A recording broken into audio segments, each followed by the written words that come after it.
Hey everybody, happy Saturday. Welcome to Wacky Weekend Lite, Arty's show without Arty. So as always, we send our warmest wishes to Arty. The show is not the same without him. He actually does things on his layout, works on trains, and so he brings something to the show, whereas me, I just sit around and stare at the camera and babble. So hope everybody is well. Let me look real quick and see who is here.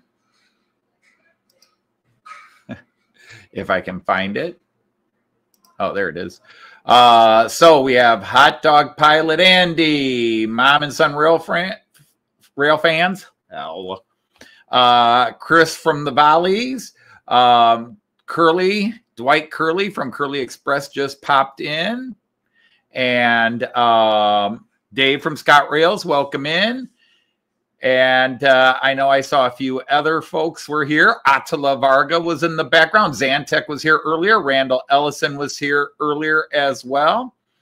And yeah, I've really been struggling the last couple of weeks coming up with a serious topic to keep it going. Although somebody usually starts talking about something and it winds up going 2 hours, even when I think it'll go 30 minutes, which in some ways is cool. Sometimes when I'm like, well, I really probably should get off early today. And, but there it is. The one topic a couple of little topics I want to talk about today and have you talk about, maybe come on up and talk about it, is, many of you have a much longer and more devout connection to trains and model trains. I never gave a darn about model trains until about 2014. As everybody has heard so many times, I fell in love with trains traveling in Germany with my students for many years. And just like, it was so cool to sit on a train and not hassle with driving, renting a car, doing this, and being able to actually sit back and look at the view and not have to stop because somebody needs a bathroom break or somebody's hungry. And I had a lot of great experiences traveling Germany by train. And one year I thought, around 2013, 2014, I thought, well, I'd like to get a train and put it in my classroom. And, you know, just when at level 3, we talk about the German transportation system and say, okay, now I can actually, instead of just showing you random pictures and videos of stuff I had never experienced or still had experienced, by having my own active videos going and having a 3D model and saying, here, this is what it really looks like, I thought would be a cool idea. And yeah, it just, it grew from there, and it grew from there, and it grew from there. I'm going to switch windows here so that I can see what is up in my world a little better and keep up on the chat. And I was never a rail fanner, but I know that once I bought a model train and in 2015 and put one in my classroom, just a little circular, my students loved it. I loved it. And I bought one that was kind of really nice. And Joyce said, you don't put that one in your classroom. Well, what am I going to do with it? Build a table in the basement and run it. So most of you have heard that story a million times now. Hey, John Dawson, welcome in. Great to have you here. What's my favorite figure on my layout? They haven't made it. Once Joyce and I get 3D scan, I can give you a better answer.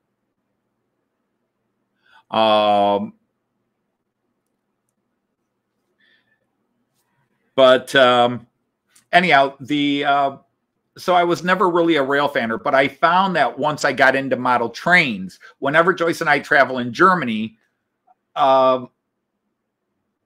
beginning in 2017, where it was just Joyce and me traveling, and I wasn't trying to herd 12 to 18 teenagers to the next base and so forth. I did notice that I started looking around and watching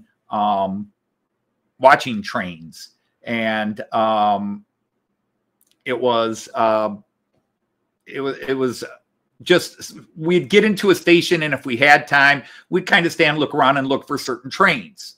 You know, like looking for. We'd get to Munich and we'd start looking for rail jets. I had never seen a rail jet in real life, and 2017 I bought my first rail jet. And I was like, oh wow, cool. There, you know. And so I think it was 2017 I saw my first rail jet live in the Munich main station, and that was so awesome because I walked on board and saw how nice it was in the business class, and then got off the train and walked down to another car and just stepped on because it had like 20 minutes before it was going to take off. So a lot of people had gotten off and they're waiting for the next set of passengers to slowly stroll in. And even the second class cars were very, very nice. So yeah, it was cool. But yeah, it's so now it's very much a oh, I don't know how you want to phrase it. It's become. I'm still not a rail fanner. I don't go to watch trains, but I do look around, and now I will occasionally shoot some trains so that we can put up a video or what have you, and and just go from there. So I've got a little 4-minute video just to give you a sample of what we do. Hey, Stormy Skies, welcome in. I was really enjoying your premiere video today. Really cool, beautiful. Obviously, you try to pick the best weather days to really catch things, but that whether it's snow or summer heat, but really just some beautiful skies there. The big sky. I know it's not Montana, but you know what I mean. And so, yeah, it's just, it's very cool. I want to see if I can do this. I've never tried this before, so bear with me. I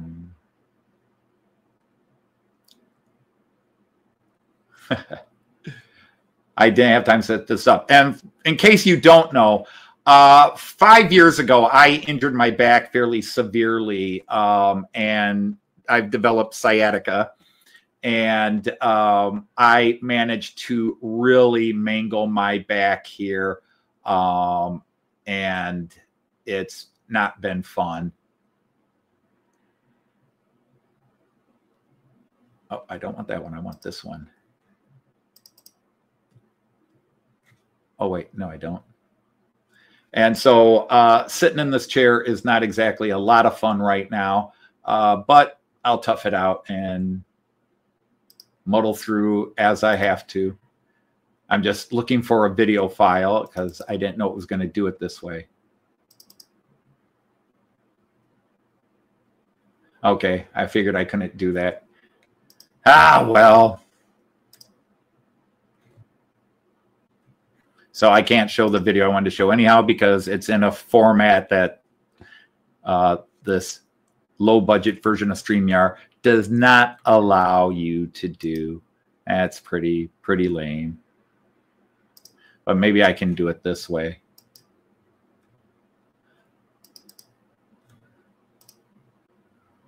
Okay, I think I can do it this way. And this is actually in a town called Schluchsee in Germany. And Joyce and I just got off this train.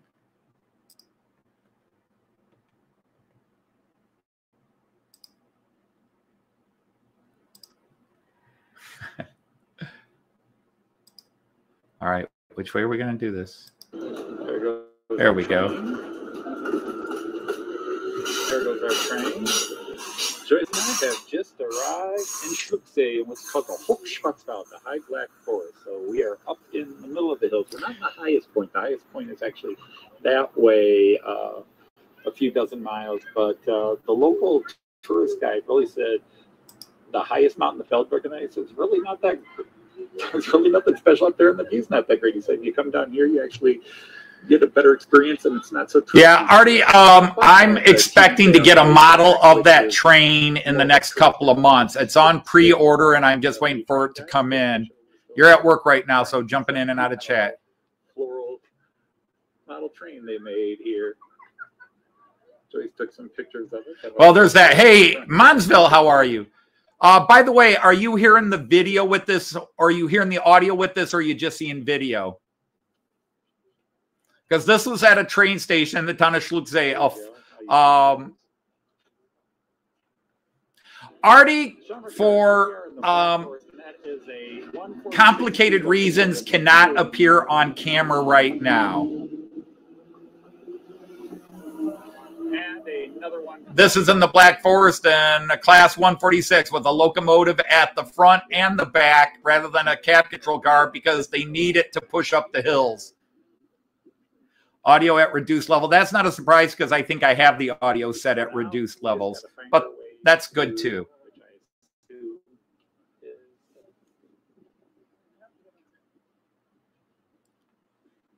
But very typical small town station, although this one obviously is in the Black Forest. The Black Forest. We are about an hour and a half by train north of where we are in Freiburg.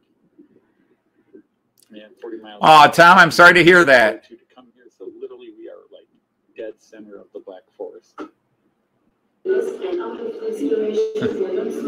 And then there is my Twindex Vario, which that's the 3-car version. I have the 4-car version. But this is just from our last trip to Germany in 2023, and it's just some random videos of trains. There's more than this, but this was just some stuff I was able to slap together quickly. Here is an ICE4, one of the German big high-speed trains. Unfortunately, I cut my camera off at the time. If you like freight, here's freight.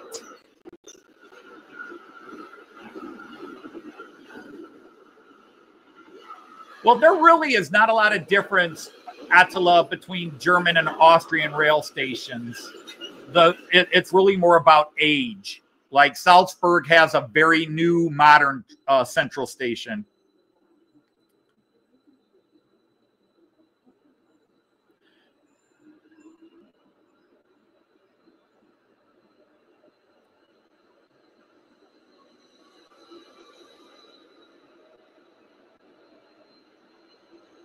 Hey, Greg, how are you?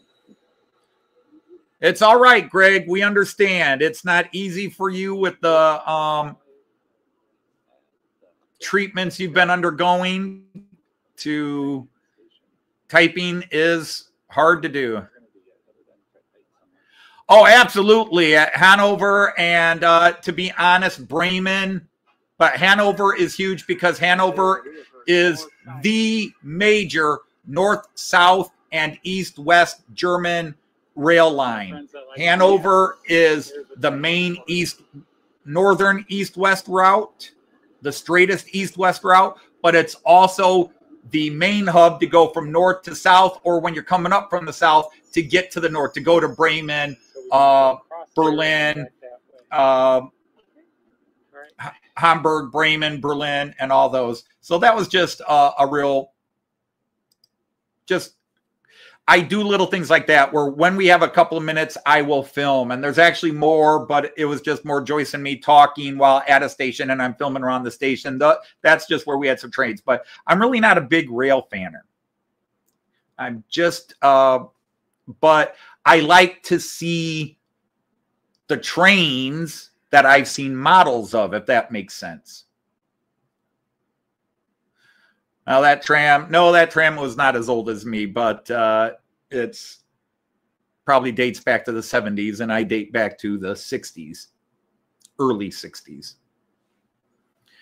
So anyhow, I'm going to do a couple of things here. I'm going to go ahead and post the link to here if anybody wants to come up on cam and just yak away.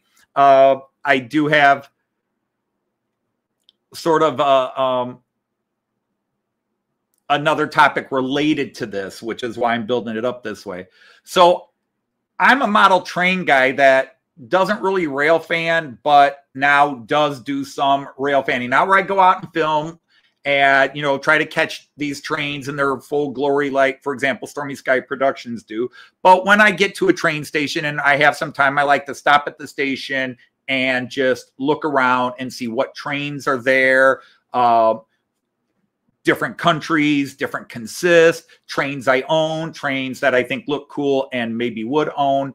So I sort of am a model train guy with no experience in trains. So my thought to ask you guys is, and I'm sure you've done other live streams, is number one, are you a model train guy who got into rail fanning, or are you a rail fanning person who got into model trains, or something in the middle, and maybe you're one and not the other? Because I don't consider myself a rail fanner, but I do know that since I started playing with model trains, whenever I get to train stations in the UK or in Germany, I do look around and look at the trains. And as Arty would tell you, when we were in Australia, though, a couple of times we were at train stations, I like to stop and look and see what trains are there and check out what the local and, if possible, state and federal railway passenger cars look like. So anyhow, apparently when I did something, yeah, copy, got it. And let's do this. Hey, John Benicki, if I didn't say hi, hello. So, yeah, so we do mostly rail fanning, but we previously belonged to an HO scale model train club. Because I belonged to a model train club that had a group layout, a modular layout, but they didn't have club meetings where they ran their trains. They only ran their trains when they went to shows and set it up. Otherwise, everybody had their own module at their house and then loaded it up. And then they usually had a big truck they rented to load all the modules in from a central location and then took it to the shows they took it to. But the meetings were once a month, and it was a luncheon. You sat at lunch and people talked trains. Or I should say they might talk trains, and they'd talk a lot of other stuff that really was not stuff I went to. Hey, Rick Trains, how are you? Yeah, and let me see. I got somebody in the basement here, but I'm going to put Monsville comment. You created that short, and I'm lucky. I will tell you right now, that's a whole nother topic. I don't see about 95% of the shorts that channels I'm subscribed to put up. I miss them because I've got certain channels that put up 10, 20, 30 shorts, and it fills up my short line. And usually, even though I'm retired, I don't have a lot of time to go back and see all the shorts people put up. And forget the community tab. I don't get any notifications of somebody posted a community tab. Every now and then I'll get one on YouTube.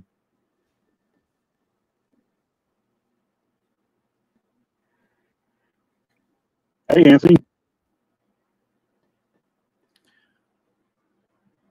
Hey, Randall, how are you? You're at work, and oh, look at this, live rail fanning. Yep. There you go, people. Just in time. All right, what loco is that? What? So you got an ST-78 leader, but right behind it is a 70 mag. Okay. The one that the model that preceded the engine that's leading. So. Hey, Fredo.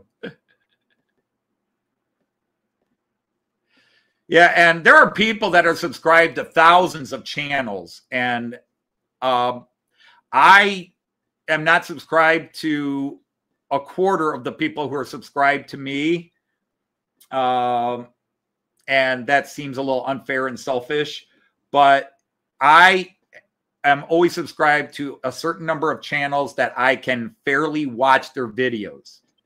Because let's face it, I have a friend who likes and subscribed, is subscribed to my channel and likes my videos and comments on them, but it might be a 30-minute video and he puts in his comment like 2 minutes after it's posted. Great video. Keep them coming. Loved it. And I've had to explain that, if you're going to put those comments, at least wait till the period, 30-minute video, it's been posted for 2 minutes and you've already said, great video. You don't know it's a great video. I appreciate the support in the algorithm, but it feels kind of, so I watch everybody's videos in full. Anybody, when Dave or you or anybody I'm subscribed to post a video, I watch it in full. Now, I will admit, sometimes I have 2, and Joyce will claim even 3 videos going at the same time and try to catch them all. But I give you full view, and then, of course, I always leave a comment, except on shorts. I don't always leave comments on shorts. Personally, I don't want people leaving comments on my shorts. I don't like Joyce commenting on my shorts.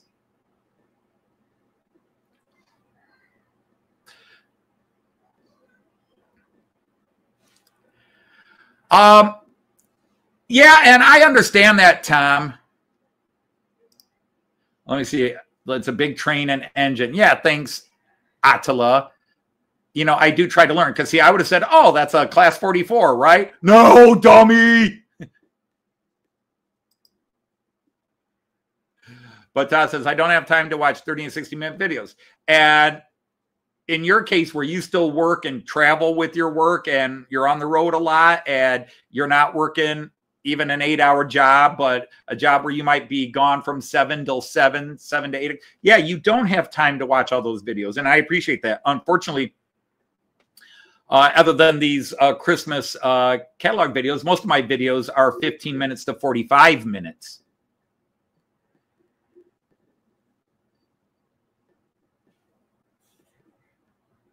So I was looking to see if we had more people going. Let's go back to Andy's comment. I'm a massive railway fan. So you're more a railway, a train spotter, because I still don't quite get the nuance between train spotter and rail fanner. And then there's the other one called a foamer, which I just thought was always a derogatory term for anybody that was into trains, you know, that it was a negative, you know, oh, look at the foamer, foaming at the mouth, you know. And I do hear train guys refer to other train guys as he's a foamer. Because I'm a foamer about a lot of stuff. You know, I get excited. You know, if you watch the videos where I was opening the stuff from Herb, he wanted to see my live reaction. So I couldn't hold it. And my brain's not thinking, you're on camera, so be reserved. So you're like, oh, that's interesting. You know, instead of going, oh, cool, that's nice. Thank you. You know, it was, oh my God, look at this. This is so cool, everybody. But I've had people say. So I saw Steve A7P says a comment. This train's actually an empty one. All northbound movements are empty. And I think, I'm not sure, but I think this one's going to be doubled up with another train. Oh, okay. Because I heard him talking on the radio when I was going to Kosh. There's one section's already sitting up there, and I think this one here is going to couple onto the rear of it. And yeah, although I have to complain, as a rivet counter, those coal hoppers there don't look very weathered. And you just, if you don't weather your trains, it's not worth watching.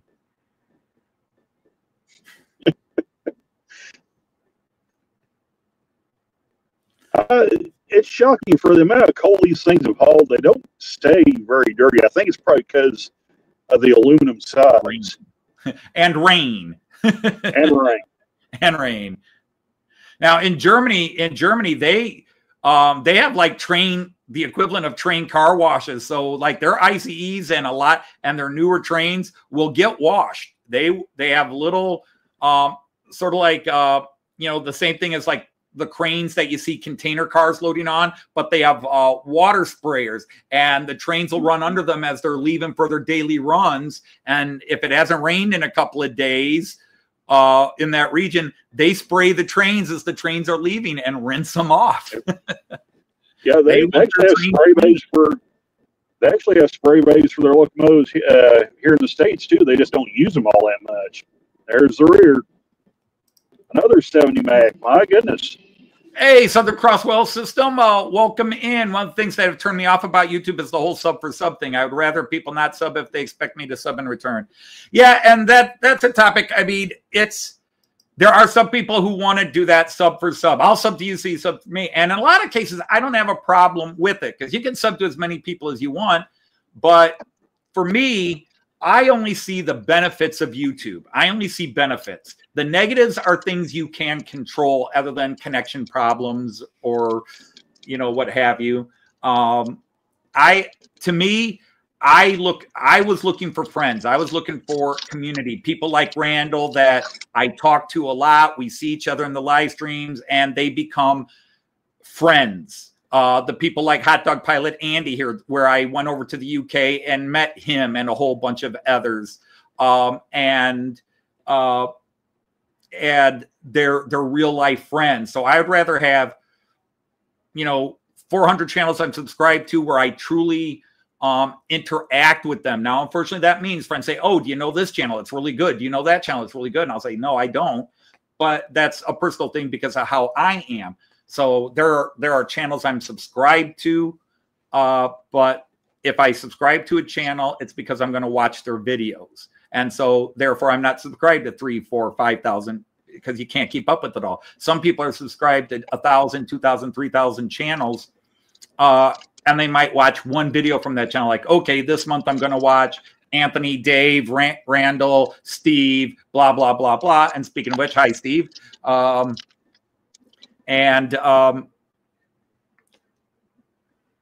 then next month I'll watch this one, this one, this one. So you might only get a hello or comment.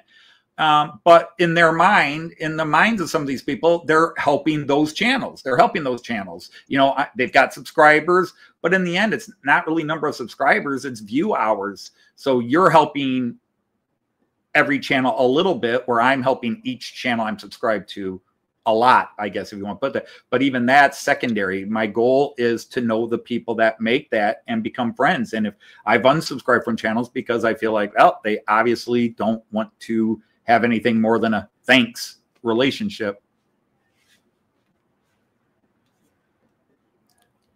But hey, I want to go back kind of to the topic again. Just, were you a model train guy that kind of does rail fanning, or a rail fanning guy that kind of does modeling, somebody who happily does both?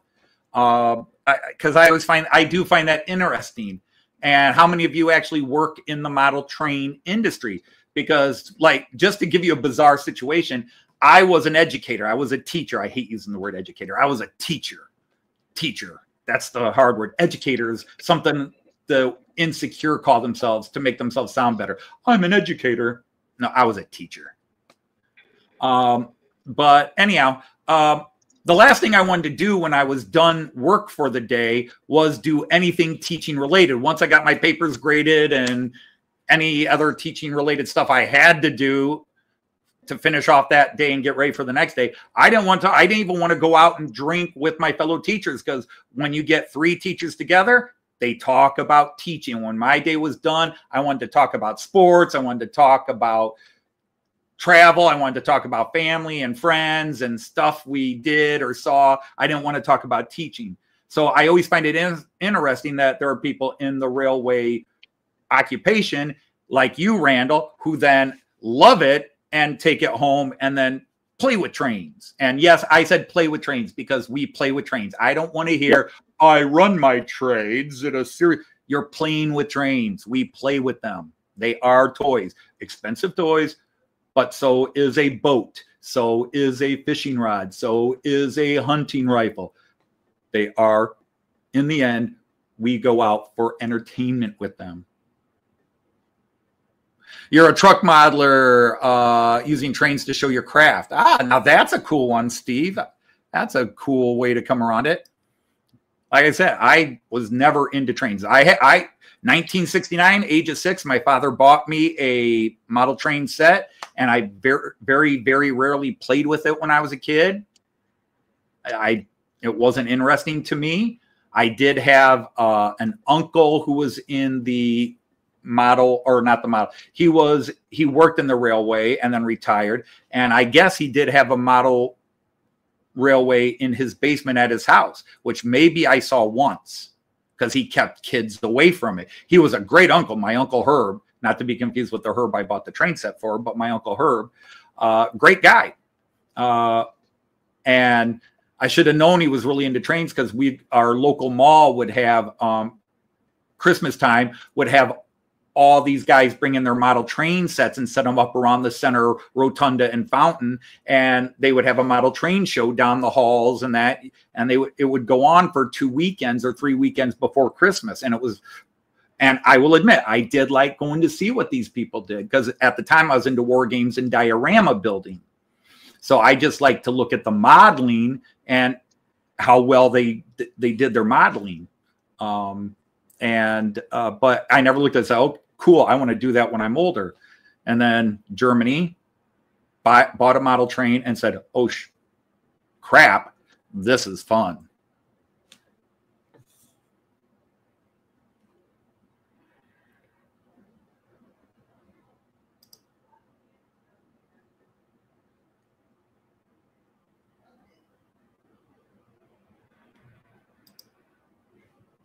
Oh, that's, yeah. Hey, I see John Mystic is here, and I saw Rick's trains. Rick, if I didn't say hello to you, hi, Rick. Hey, Mystic. And only about 5 have any interest in trains. Because, you know, there are people like, it's a job, and when you go home, you don't want to be reminded of your job.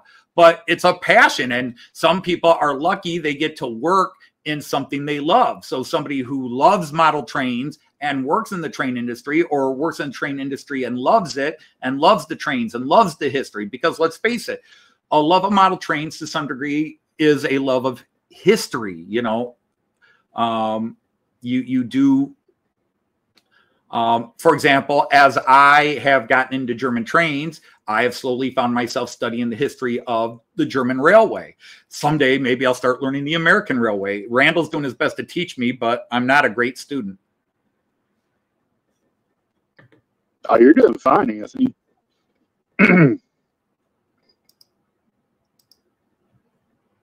Yeah, if anybody's curious about what those hoppers are sitting there, that will be the unit sand train that runs out of Sloan, Arkansas.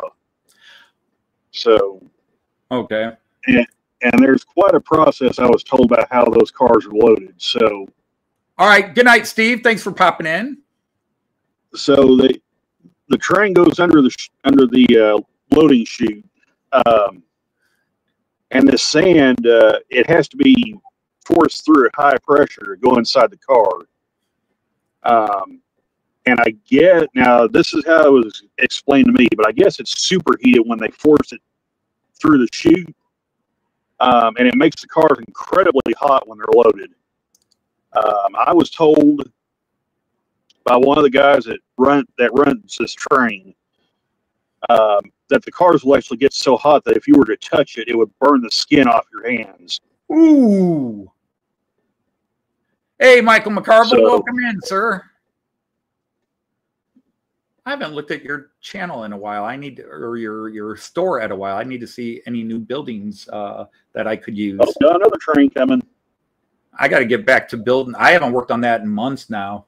I've been slowly working, but lately I've been buying characters and figurines for my little Big Gulch layout. I got the station now. I got to build that, and I got to finish. I got to finish the train, the Black Mamba. The Black 10, which is twice as awesome as a Black 5.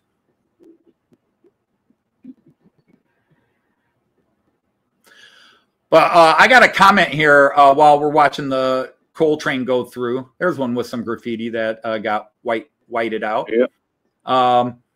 Monsville says, sorry, Anthony, I model railways and run trains, with a very thoughtful look. Monsville, I hate to argue with a wonderful person as brilliant as you are as fixing, but your argument would hold a lot more water if you didn't have a castle being defended by knights of Gondor and elves of Gil-galad with Uruk-hai rushing around while boaters are floating down a river while that battle rages, and trains are just happily rolling by. That's playing. That's playing. Now, you may not that sounds pretty epic, but it's still play. I'm not going to lie. That sounds pretty epic. It is cool. I love it.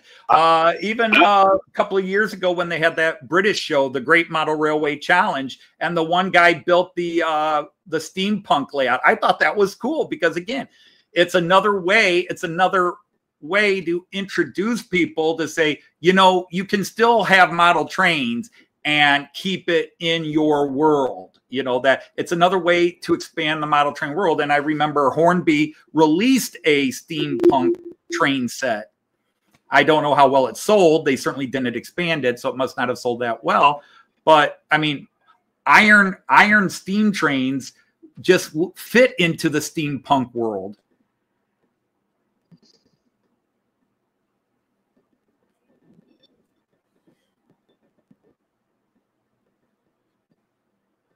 You know, I saw a comment on Facebook here. I think it was today, or either last night or today, where they brought out the 20th anniversary of the Polar Express set. or the Polar Express 20th anniversary set. Right. And somebody put in the comment, it had said, well, what's next? The Back to the Future train? And I responded, I was like, if Lionel ever did something like that, there would be people that would probably break their necks. I saw that back in the day. Toys R Us had maybe some cheap company, but it was a Back in the Future Western play set from back, a licensed Back to the Future. Was it 3? Back to the Future 3? They did that. We have Attila Varga in the basement. I don't know if I should bring this person up. It could be problematic, but we'll pop them up. Welcome to the screen, Attila Varga. Thank you, Anthony. G'day, Randall. G'day, everybody in the chat. What's happening?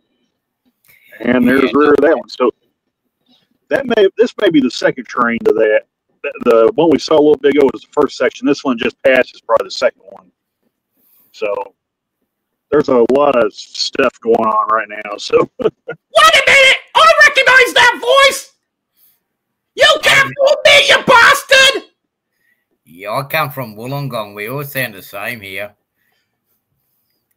That's a lot of horse hockey, and you know it. Yeah. That's money, bitch. And you got your girlfriend to take Anthony Shorts up to the Blue Mountains. We found where they are. We've located his shorts. No, Arty took him up. Ha! I'll say Arty like it's a different person. Yeah, but then again, we know what's up your butt. Well, it used to be you, but that's a different story. That's enough. Nope. Sorry, folks. X-rated kangaroos can't be on this show. No, Andy, what you're looking at right here is the real deal, a genuine article. So.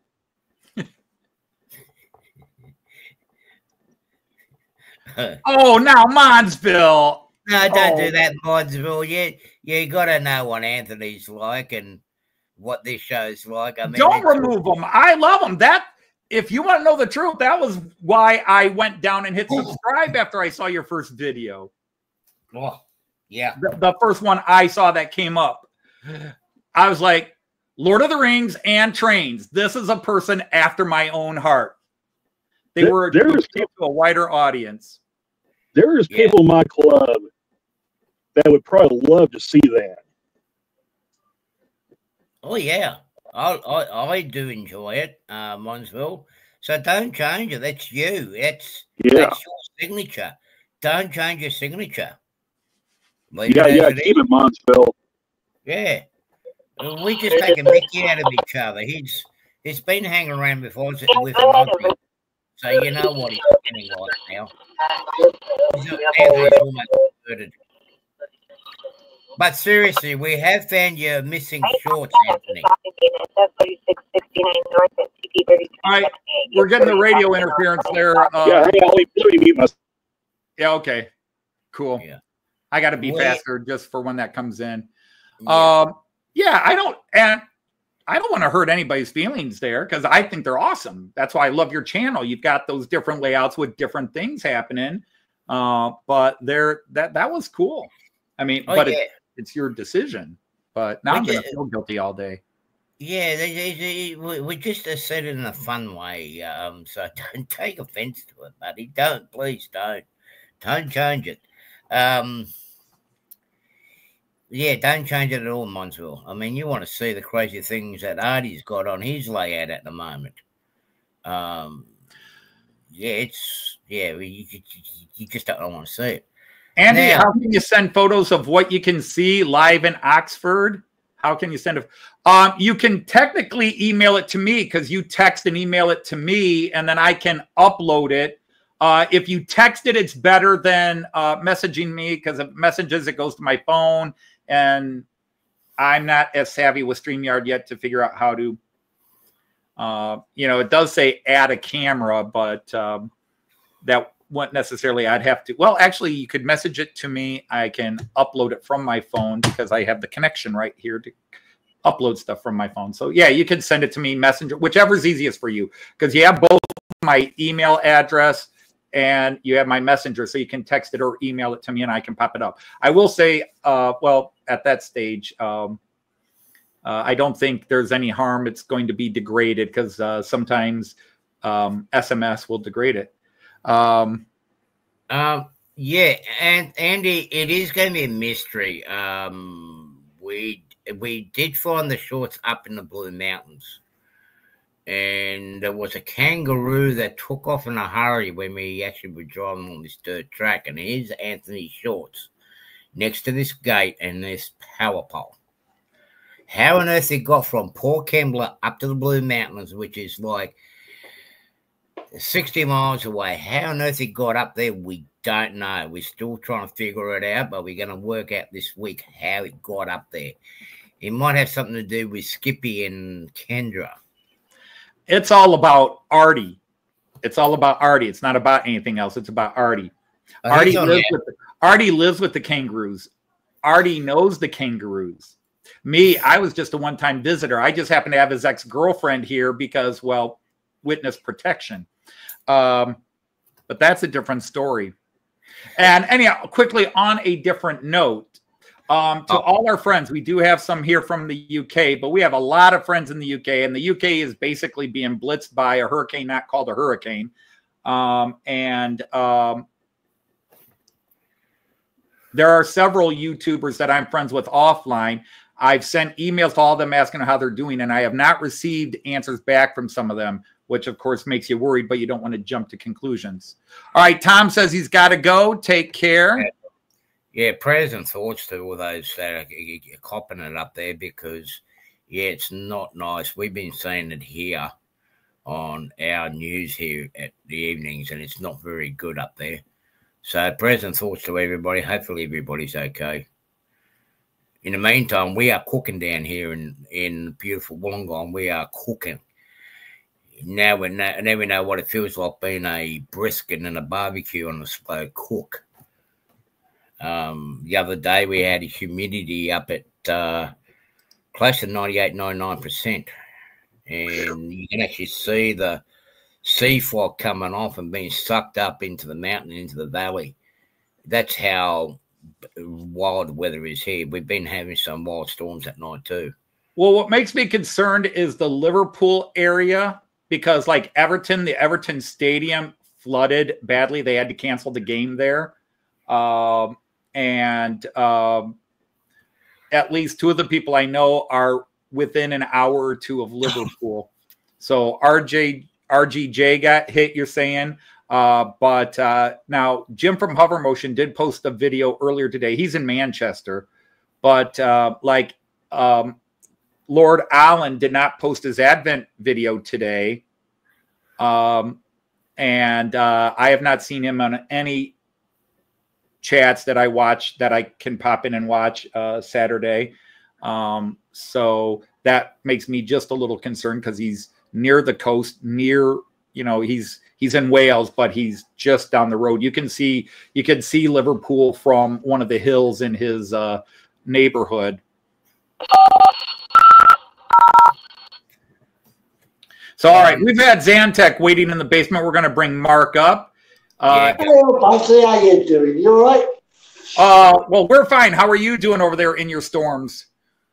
It's not too bad, actually. I was actually up in Birkenhead last night, which is basically just the other side of the River Mersey.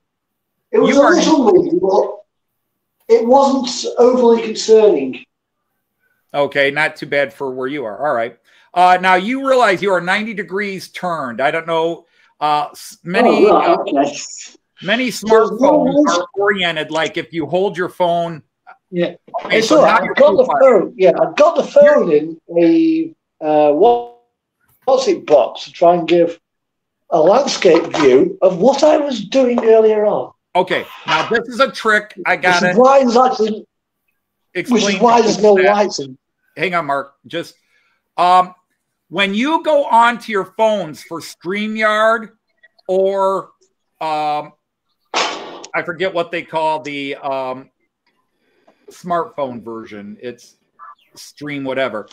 If you're holding your phone like this, where your cameras are vertical, when you log on, your picture will always be vertical. If you want to show something landscape, you actually have to hold your phone landscape with your phone when you go on to StreamYard or Streamlabs. That's the other one, Streamlabs, because I do live streaming with Streamlabs.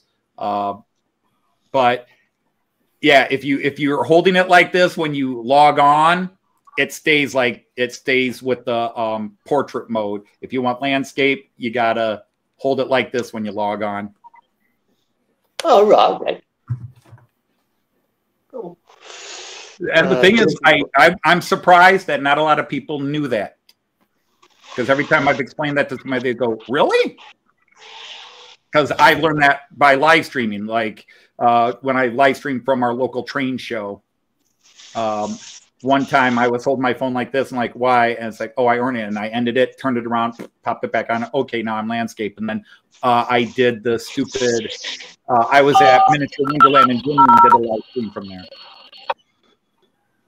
Well, what was I doing earlier on? Fitting a light bar to the engine shed.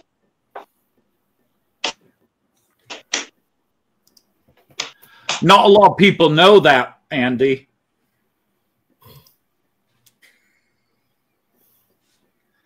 So, all right, well, let's do this. Well, yeah, I was actually, I was down at the Merseyside Model Railway Society yesterday.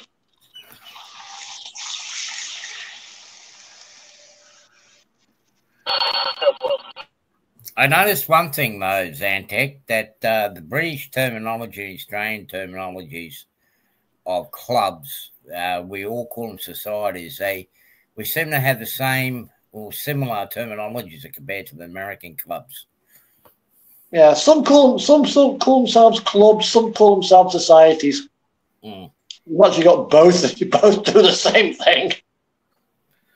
Well, it depends how they do themselves. So, like down here in Australia, a lot of them, when they register themselves as a society, they actually follow the they actually register themselves and follow the actual protocols of a proper society. Oh, right, okay.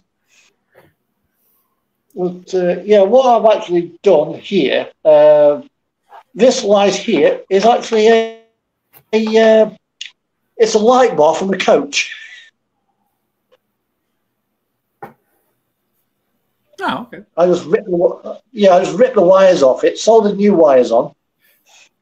Well, here's what you got to do. You got to, as Monsville said, turn your phone video off, rotate your phone to landscape form and turn it back on, because what you need is a picture of that, because that's a hell of a scene right there. Oh, yeah. That is an epic model train picture right there.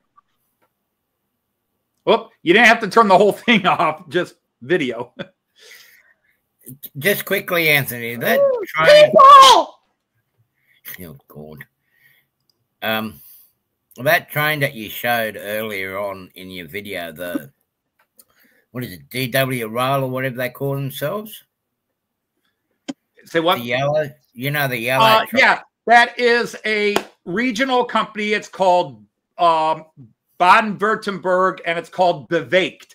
BWEGT, and it's a pun because bewegt is a German word that means movement. So they take the B and W from the name of the state, Baden-Württemberg, and so BWEGT, bewegt.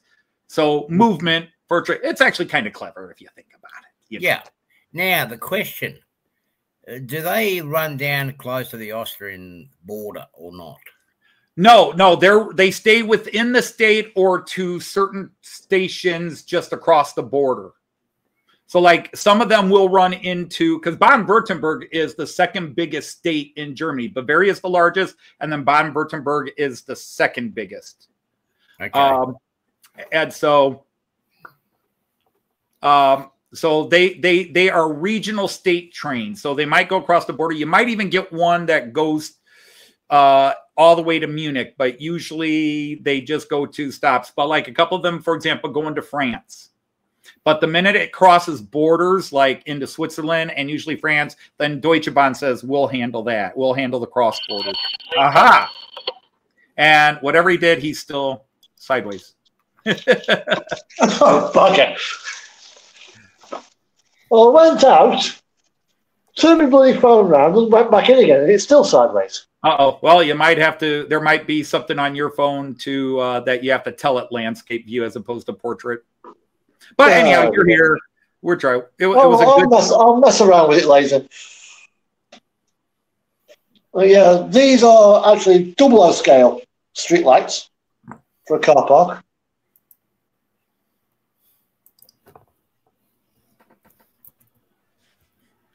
Now, obviously, if I bring... I've got to do some looking around the second row.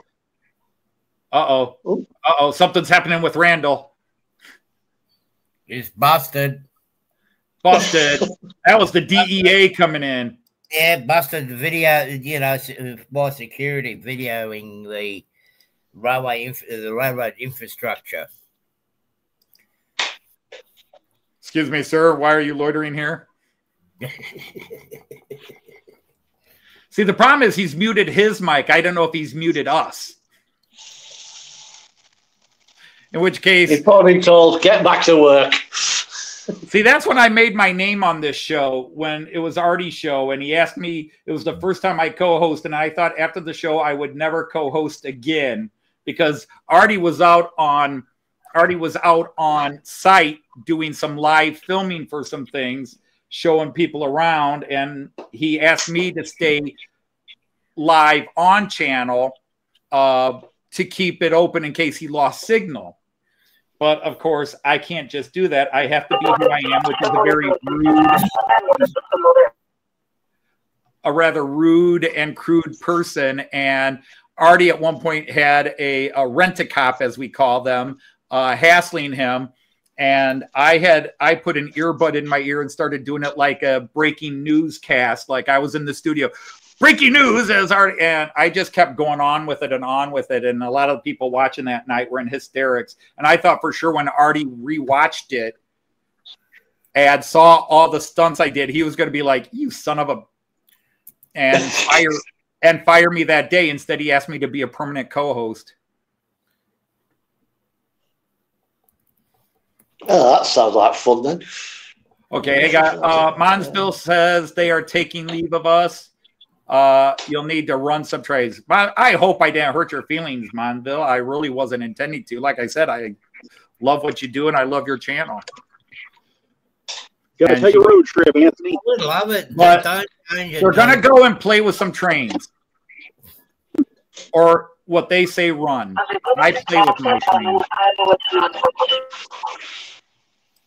I run my trains to play with them. Take care of yourself, man. We'll see you later. Take care, man.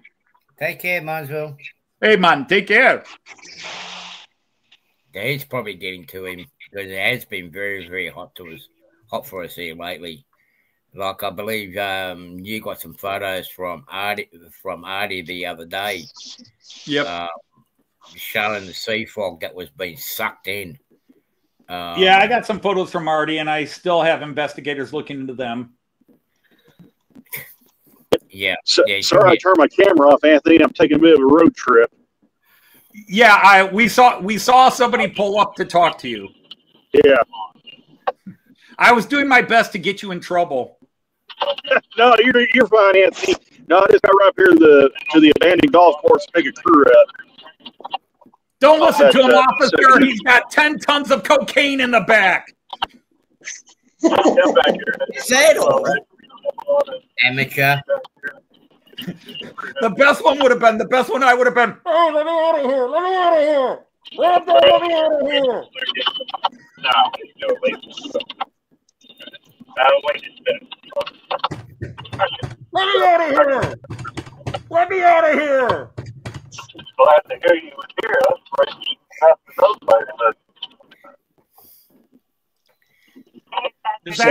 Somebody's having some fun. This girl just had to be bad. Yeah, well, it sounds like Anthony's been kidnapped by the drug lords.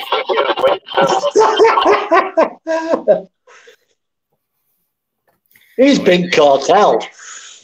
No, yeah, I'm trying to get Randall in trouble. That's not hard to do. No, you ain't getting me in trouble, Anthony. Were you hearing what I was saying?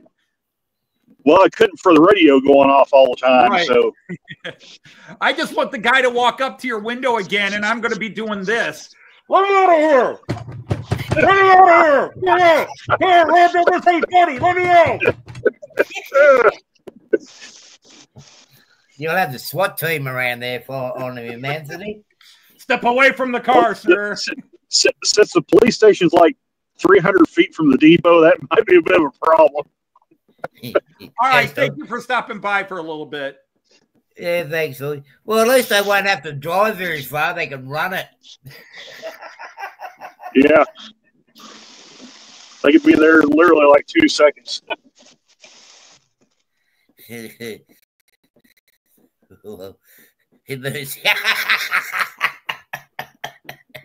Nice one, Andy.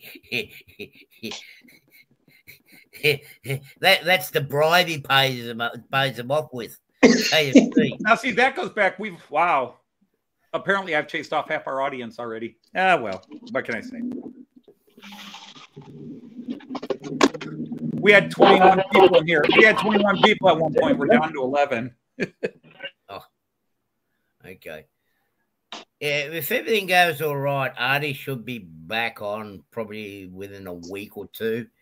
He has been given some instructions on what to do last week, so he shall be on within the next week or two. He's just waiting on some papers to come through. G'day, Todd Armstrong. So yeah, he will be back very shortly. I have to go back to this comment from Andy, even though the time is gone. He says he's going to play with his tomorrow. Trains, he means. Would that be your big boy or your little shunter? Question is, has he got a big boy? Hey, welcome in, Todd Armstrong. Great to see you. But, earlier John Benicki was talking about, like when I'm doing the voice up there, he's talking about, how that doesn't, his throat would be sore from that. There is a way you do voices if you're trained that, or if you know how to do it, where you don't, like when I'm doing the various characters from Matt Clark and like the sheriff here, the best guy in your honor, I could do this and I could talk like this for a good an hour or 2 hours or more, and it won't hurt my throat. Now, 3 or 4 hours, it can get there. But there are things you can do to prevent it from. There's the famous actor Richard Harris did a song in the 60s, MacArthur Park. Oops. MacArthur Park is in the rain, you sent me the email. All right, I'll double check it. Hey, Andy Dobson, welcome in. But the thing is, he was an actor who happened to sing the song from a show he was on. And gosh darn it, where is it? Okay. So he wasn't a trained singer and he didn't know how to protect his voice. And he went on a concert tour singing songs and he fried his vocal cords. It didn't affect his He was never able to sing again. He was never able to sing again because he wasn't trained and nobody taught him about preserving your voice. A lot of singers learn to do it themselves naturally. But nobody said, somebody should take him aside and teach him how to preserve his voice so he can do 7 shows in 10 days. Because it's different than acting and projecting your voice.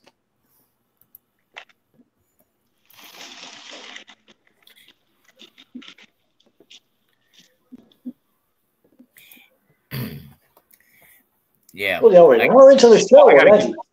I got to get this email, by the way. Hang on, kid. Keep calm and carry on. I got to check an email. Well, there's a lot of chatter going on.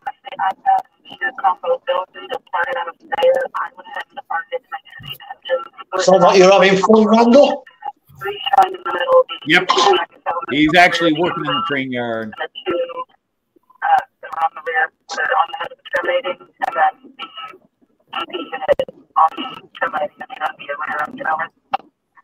Geez, that woman can talk. Okay. All right.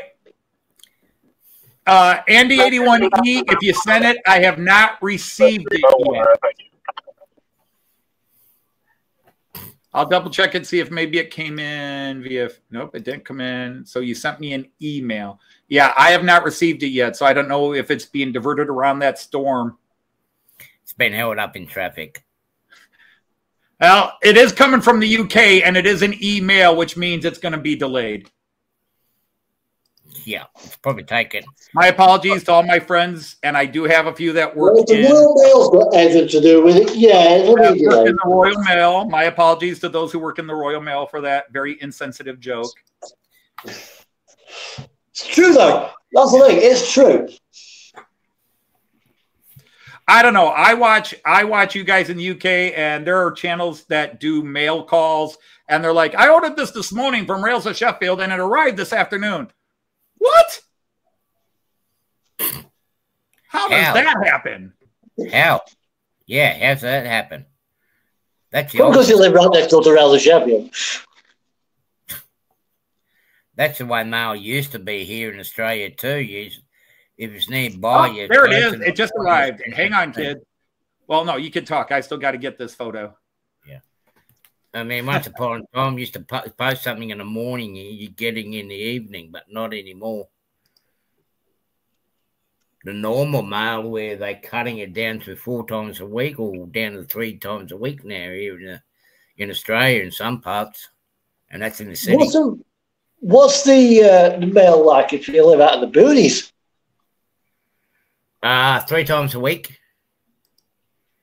3 times a week, it gets actually brought to your house or flown in. Depends on how remote you are. So I think there's some cattle stations in Australia which are like about as the size of some small American states. Yeah, they get their mail probably some big American state. They'll get their mail 3 times a week. Right. Yeah, how big is this cattle station? The size of Connecticut. Which one? Oh, that's a small one. All right, this is from Andy81E.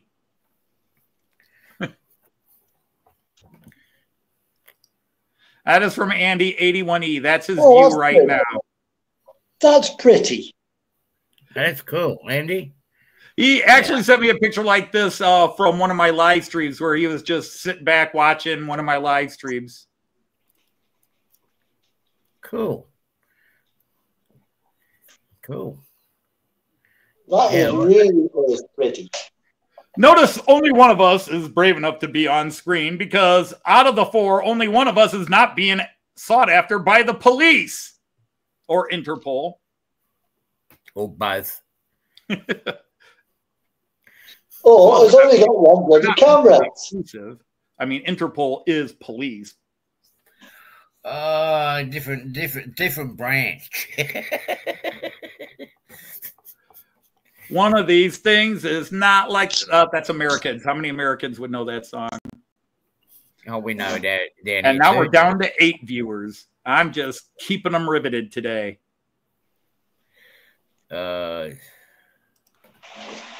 Chris Foley says humbug.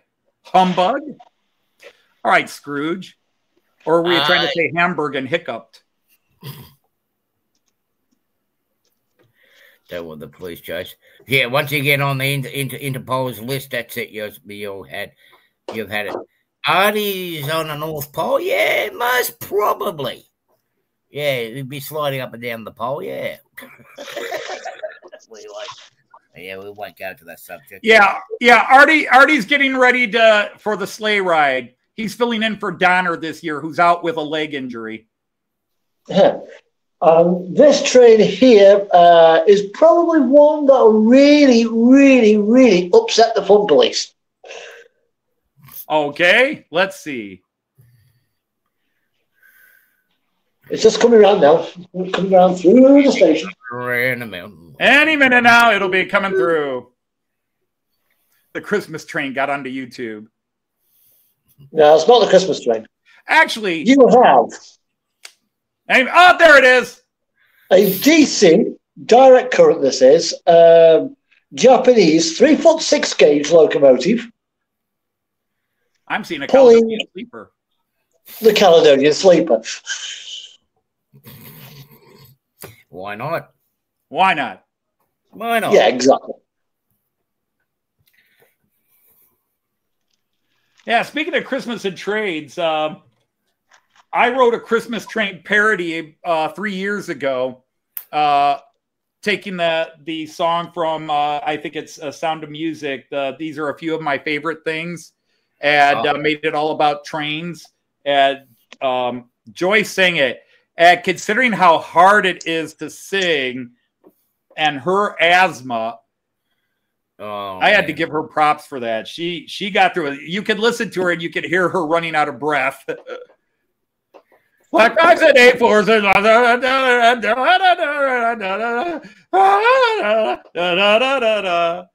These are a few of my favorite trains.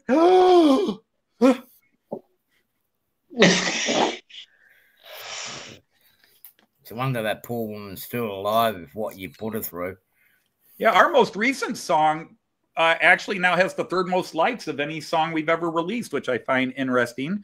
Joyce, it is not Joyce's favorite song. She hates when I play it, even though I thought she did a good job.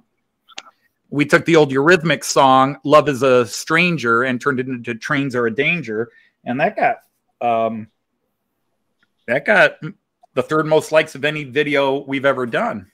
Mm.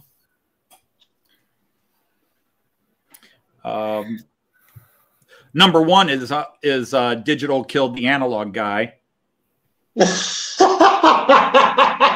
I like it. If you know the Bogo. Oh, that's an epic one. If you've never seen, first of all, if you haven't seen any of our parody songs, you have to go see our parody songs. They are very funny, mostly. And when Joyce is singing, you got to look in the description to see if it says Anthony sing or Joyce sings, because if I sing, you don't want to hear it. It was your favorite that we've done. I like it. I'm very happy with it. I don't know if I would call it my favorite, because to be honest, one of my that's a very hard debate. What are my favorites? The very first one Joyce sang, which is the old Steeler Wheeler song Stuck in the Middle with You, which became Stuck at a Train Show with You,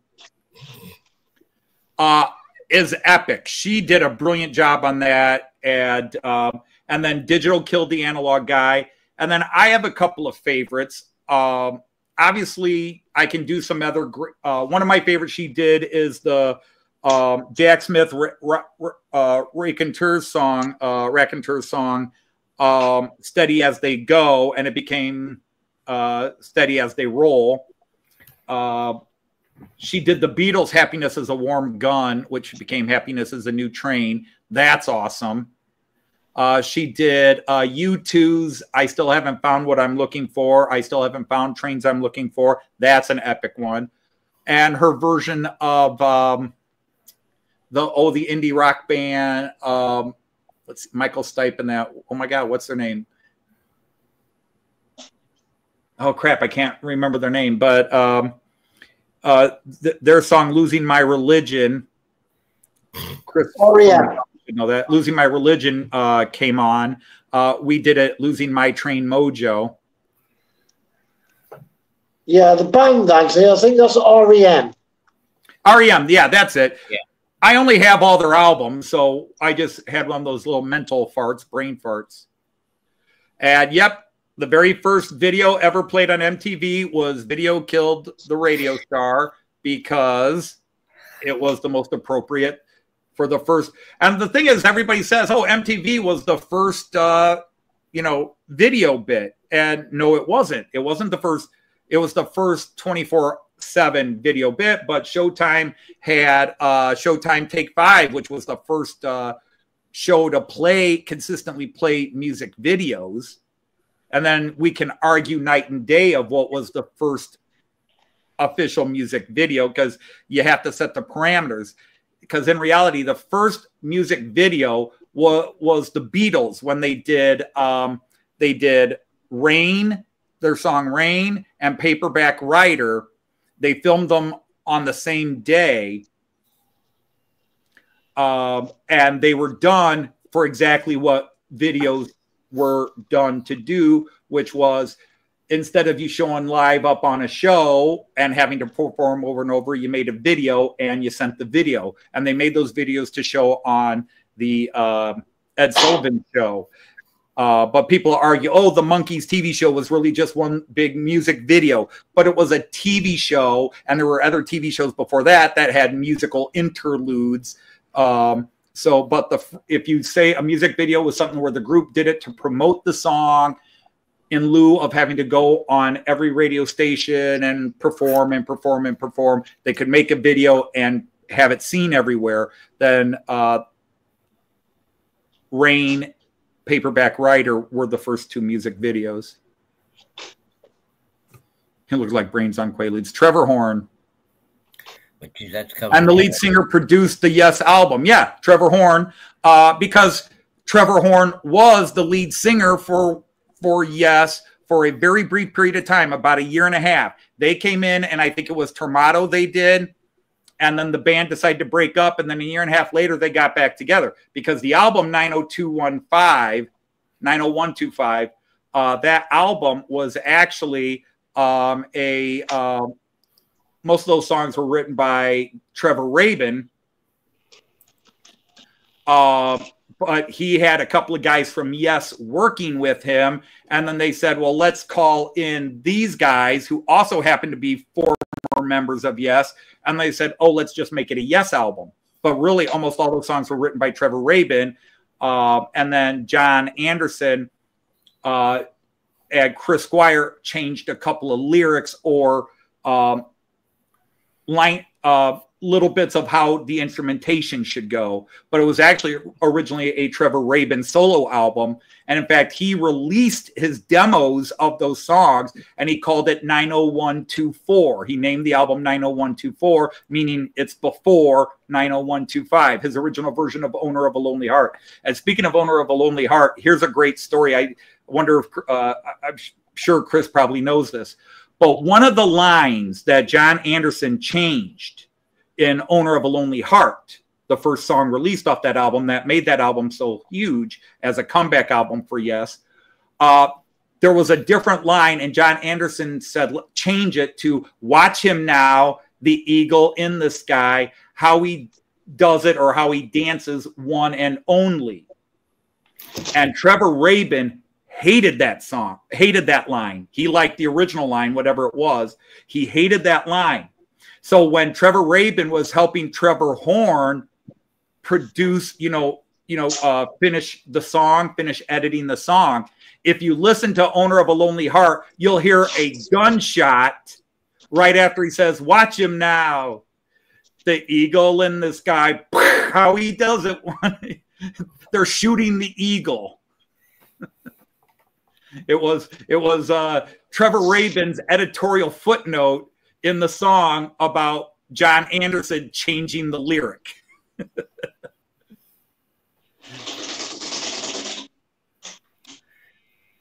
Yeah. But it's amazing how much the music and music presentation has changed in the last 40, 50 years that you see on TVs. I mean, it's just amazing. But back when they first started doing the video clips, geez, there was a lot of work got involved in creating them. There was none of this computer editing or anything like that to make it.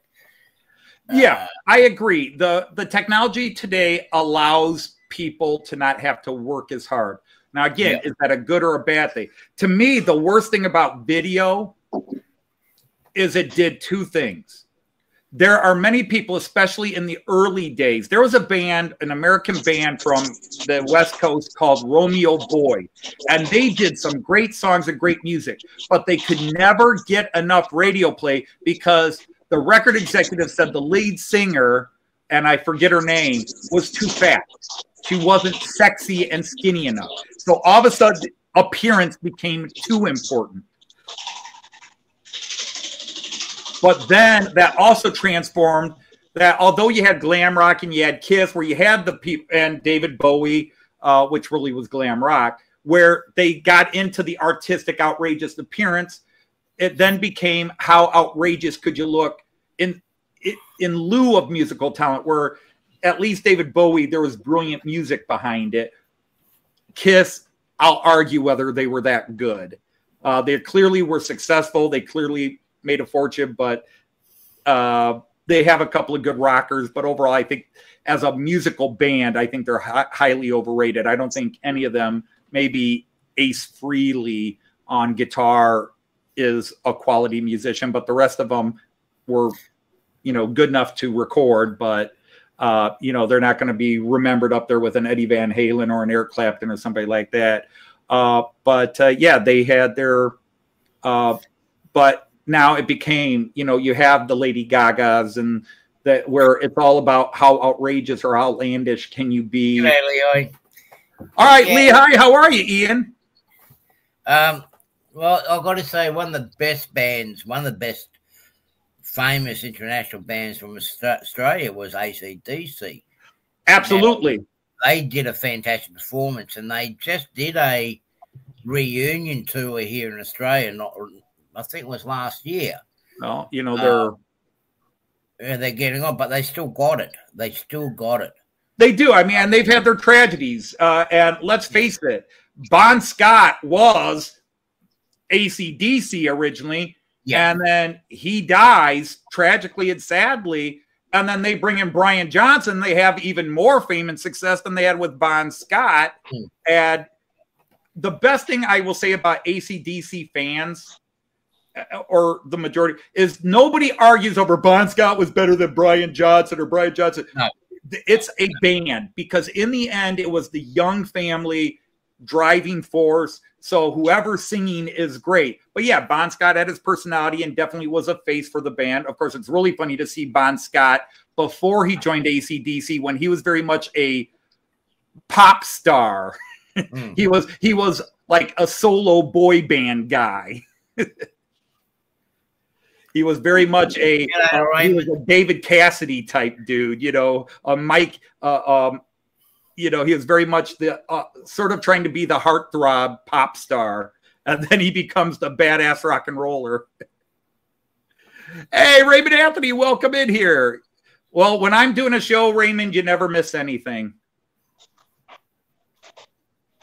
I've got some. Well, you did miss out that we have found Anthony's missing shorts in Australia, Raymond. That's what you have missed out on. There goes Arty. That's a little crazy again. Now, Gilmour wasn't original to Pink Floyd, but here is where I will be controversial talking about music. Syd Barrett, the original primary songwriter of Pink Floyd, he wasn't an original member of Pink Floyd either. Richard Wright was the original lead singer, and they were called the Architectural Abdabs, and then they were Pink Floyd, then they went back, and then Gilmour came in, they went back to the Abdabs, and then they changed back to Pink Floyd. They changed their name back and forth a few times early on. I think Syd Barrett is heavily overrated. He did one album with Pink Floyd and 2 songs on their second one. And yes, he's got some amazing songs, and he was a major influence on who they were. But I think as a songwriter and as a performer, even with the psychedelic stuff, their first couple albums, I think he's overrated. I think he had some great stuff, and I think he had some crazy stuff. He was unique. I give you that.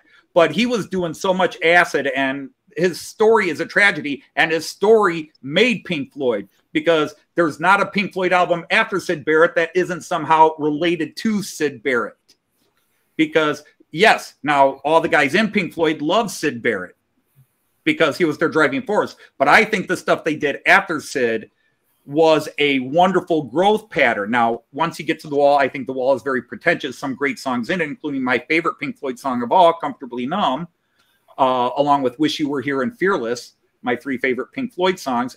Pretentious, and then Roger Waters' dictatorship took over. But there is nothing Syd Barrett did that remotely compares to Dark Side of the Moon or Wish You Were Here. But again, if Syd Barrett doesn't exist in Pink Floyd, you never have Dark Side of the Moon or Wish You Were Here, because the main themes of those albums are what happened to Syd. But I heavily... and the thing is, it wasn't just LSD. It was the quantities, because everybody thought LSD was going to contribute to his artistic vision. So he lived in a flat with about 20 hippies, and everybody was dropping tablets of LSD in everything he ate and everything he drank. So he didn't even know he was consuming that much. And that's the tragedy. And it fried his mind. And he was never the same person afterwards, but at least he got to a normalcy in his private life, although he had to live with his mom and his sister the rest of his life.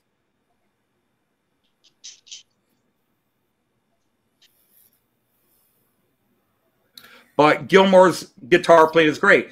Now, the thing is, I personally, a lot of people choose sides in the Gilmour-Waters fight because they just can't stop.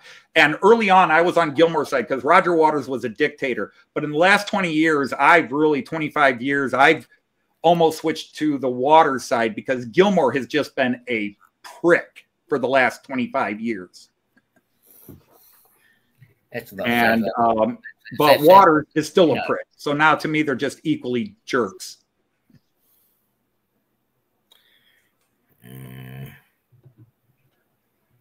Bugger. I picked up a bloody piece of bloody grit or something, one of my cogs on one of my locomotives. What's that? I picked up some grit on one of the bogies with 66. Uh-oh. Yeah, he's here around threatening, chunk. I'm like, oh, bugger. How the devil does take these bogies apart to find it and get out of the piece? G'day, PK.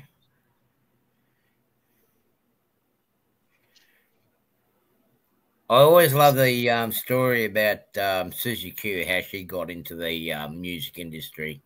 And she came in there by accident.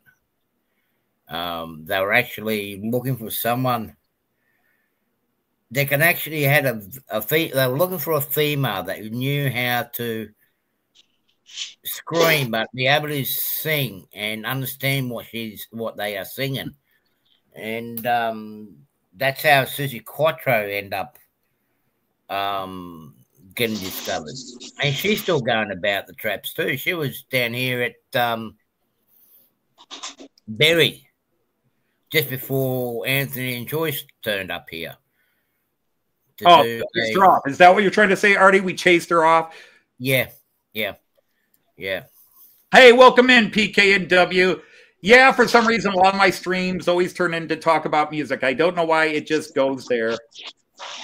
I think it's because I was talking about one of our parody songs, and then somebody mentioned something, and I mentioned another. And I talked a little bit about our parody songs, Joyce and I do, which are train related. Our parody. See, that's why we do this. Our parody songs are all hobby related to justify putting them on my channel, just like the Matt Clark stuff. Matt Clark, Railroad Marshal. Because some people come in and go, what's this stuff? You know, you're not talking trains. Well, actually, we are. We're singing trains. And so one of the things I did was I learned how to, you know, what are the classic memes, the tropes? What are the classic issues of model trains? I'm going to shut my stream deck down to save power. I just need to go downstairs. Okay. Right. See you in a bit. Okay. Oh, I knew you weren't complaining either. Let's go to the other format here. I knew you weren't complaining. I just said it does happen. But like on my live stream, see, a lot of people that do good live streams, they come up, they have topics, and this is what I'm gonna work on today and show you I'm working on, show you how I do this, blah blah blah. They do really good. You know, like Dave from Scott Rails, for example, because he does live streams or Sidetrack Sunday live streams. You know, usually somebody has a topic. I don't. I turn on my trains, I run, and I just hope something comes to my head that I can babble about for 3 hours or 2 hours, and then Joyce shows up, and then I usually just start misbehaving just to get a reaction out of Joyce. Yeah. Well, you do that with everybody. Yeah, that kind of reaction. Yeah. Yeah. But somebody mentioned Def Leppard earlier. I loved Def Leppard before they became famous. Their first 2-3 albums were brilliant. By the time Pyromania came out, I loved some songs of Pyromania, but Pyromania was the album that exploded them into worldwide superstars. And then everything became, to me, it was just more hairband rock that was so popular at that time. It was like they did something that was popular. Now they had to maintain the popularity. You know, the money starts coming in and suddenly you change. Which is, yeah, again, kind of why I was always such a huge Beatle fan. The Beatles never stayed on their formula. Each album grew out of the previous album, and they experimented. They did Sgt. Pepper's, they did Revolver, which were complete changes from the previous albums. And they didn't care if something didn't go to #1. They were like, we've had our #1s, we've had our fame. Now we're going to do our music. Or the Rolling Stones, who said, hey, here's this one trick we can do, and every one of our rocks, our hits will follow that trick. You know, quick, Keith, give us a good opening guitar riff.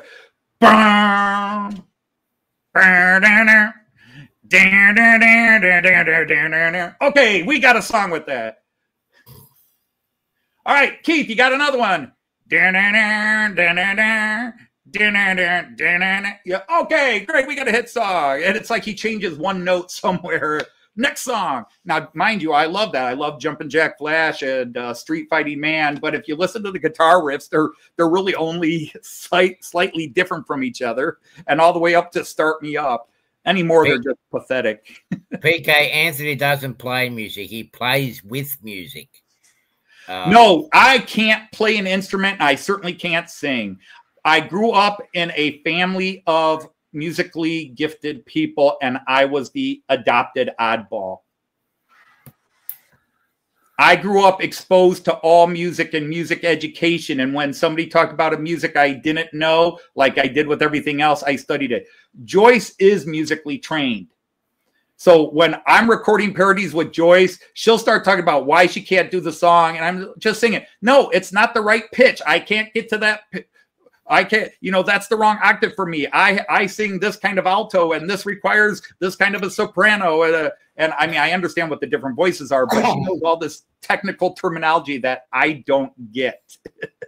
She knows all the little things. Even Hot Dog Pilot Andy will throw that in, like, you know, A minor is a tough chord. And I'm like, there's a chord called A minor? I mean, you know, a singing chord. I know musical chords. I tried to learn guitar as a kid, but I am so left-handed, and I know plenty of people are left-handed, but I could never coordinate my right hand with my left hand. And my fingers, for being a big guy, my fingers are actually relatively short. So I started on a cello, and the worst thing in the world that happened with cello is they wouldn't let me restring it. So literally I had to teach myself. I played cello upside down and backwards. I taught myself how to hold the strings backwards, but it was only 4 strings. But see, it was Paul McCartney that actually restrung his guitars and had them custom made because well, we were using school instruments, and so instead of I forget the terms, but instead of the pushing along, I would pull, and instead of pulling, I would push, and I wound up being first chair in my 8th grade orchestra class, but we got a new orchestra instructor, and the previous orchestra instructor really never looked at us. And the first day the new teacher came in, and I'm doing this, Mr. Dodge, stop playing around. I'm not playing around, sir. Stop playing around. Turn that instrument around and play it correctly. This is how I've been playing it for 4 years, sir. You will not play it that way in my room. You have to play it in, because I always took my chair and sat out this way, and he would have none of it.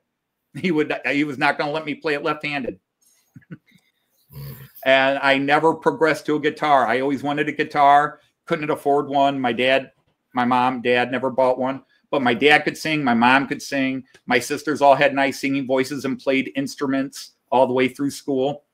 My brother played instruments. Joyce can play piano. And then she surprised me years ago. And my daughter, the family was doing, because everybody in Joyce's family are huge musicians. Her mom and dad sang for the local symphony opera chorus, the Toledo Symphony Orchestra Choral Society. They were big time. Her dad had a beautiful basso voice. Oh my God, it was beautiful. So sadly, everybody in my family is artistically talented in visual arts. They can paint, they can sculpt, they can draw. I can't. My talent was always in the brain, analyzing, understanding, and learning, and not forgetting anything. So I learned all the music history and music theory stuff. And I was exposed to a wide range of music. We listened to everything in my family, from country to classical to big band, swing music, early rock and roll. And then I grew up on the 60s rock and roll, 70s. I hate disco, by the way. Every time somebody tries to do we're bringing disco back, me and my secret operatives make sure those people are removed. Yeah. And PKW, I didn't even build a model railway. I built a station and a bus depot that I think are awesome and as good a scratch build as anybody can do. But everything else is just a bunch of buildings I threw together and threw on. I just happen to have a nice big space where I can throw a lot of stuff on and make it look like I did something. That's my skill, is making it look like I did something when I didn't. Yeah, down here, we grew up with music all our lives. But Anthony is more like, I can't think of that singer, musician. He was an accordion player, but he ended up redoing a lot of songs, what they call it. The same as what you're doing. Are you thinking Weird Al Yankovic? Yes. Yeah. He never started as a serious musician. His parents made him learn accordion. It was either his mother. He started as a 19-year-old doing parody songs. He used to be on the what was the crazy comedy music show in the 70s and on the radios? I can't think of it, but yeah. Yeah, he started there because his first song was another one, Rides the Bus. And yes. My Baloney. Yeah, My Baloney. He was a good one. And we were doing that sort of stuff at school. Like, during our music lessons, me and Arty and a few others used to go in and do our own parody songs. And I tell you what, they were very excellent rated. Especially when we converted a lot of the old Australian folk music to things that you just do not want to advertise on live air. Hey, Eric. I assume it's Eric. It's too late for Willie. Yeah, so but I'm sorry, go ahead. Yeah, we grew up a lot around a lot of folk music and dancing when we were at school. Arty is the big musician. He's been playing the piano accordion. Yes, I've seen pictures of Arty when he was in a band. Yep. Yeah. When he was started playing that from the age of 5, but unfortunately, I had to stop looking at those parties, Attila. I had to stop looking at some of those pictures and stuff because he did not wear the leopard skin tight pants like Rod Stewart did. His version of Do You Think I'm Sexy, just his voice and his playing was fine, but the costume had to go. He's a sick fella. He's a very sick puppy. Good night, folks. You're supposed to leave those kind of jokes to me so people can complain about me, Andy. No, I get called, you know, you guys, a lot of people comment and say, wow, you're the Weird Al Yankovic of model trains. And I would love to earn that sobriquet. I would love to earn that. But Weird Al is famous and successful. I'm not famous. My biggest claim to fame is 2 or 3 years ago, the NMRA had a video conference meeting. And at the time, the newly elected president of the international part of knew my channel, loved Matt Clark, and loved the video. And he showed a couple of our parodies, and they asked permission if they could use it for their video conference meeting, just as a, you know, a lighthearted break. And they said, but we're not paying you for it. We're not promoting you. We just wanted to use it amongst ourselves. And I was like, yeah, go ahead. And but a few of them did share it, and we got a few extra views on those videos. They're the only 2 that went over 1,000 views. But yeah, I mean, again, like many things, I would love if somebody found the Matt Clark stuff and said, holy cow, this crap is funny. We'd love to do an animated, you know, show of this. This is hilarious. And, or somebody took our parody songs. And yeah, I have a horrible voice. Joyce has a good voice, but I do ask her to do songs that are not in her range, but she's a trooper and she does them. I've asked her to do songs that are a challenge to her asthma, like doing the Beatles medley, the Abbey Road Side 2 medley she did, because she did that in 3 takes. And she basically did a third of the way through to halfway through with a mess up, and then she did the whole thing a little bit further, and then she stopped, and then she did this. She did it in 3 recorded takes, the whole 17 minutes of singing. And in some cases, there's not a great break. And for her to do something like, well, you should see Polythene Pam. She's so good looking, but she looks like a man. You should see her in practice in her polythene package. You should see Polythene Pam. Yeah, you know, for somebody with asthma, that's hard to do. Yeah. And she did it, but I do like it. And so, you know, hey, did Chris say he's leaving? Good night, Chris. If I haven't missed you yet, sorry about that. His pit is calling. See, we call ours the cave. You call yours the pit. But yeah, Weird Al's Gangsta Paradise. Although, you know, I did a video where I talk about how I create and do parody songs and some of the thinking behind it. It's an hour-long video, so nobody watches it. But it's kind of a behind the scenes. But I have some training in language and stuff like that. I have a degree in linguistics. That's one of my degrees. I have a degree in linguistics, which is how we speak, how languages develop, how we form sounds and blah, blah, blah, phonemes and morphemes and basal and glottal stops and everything else. And when you're doing voices, when you're doing accents, or when you're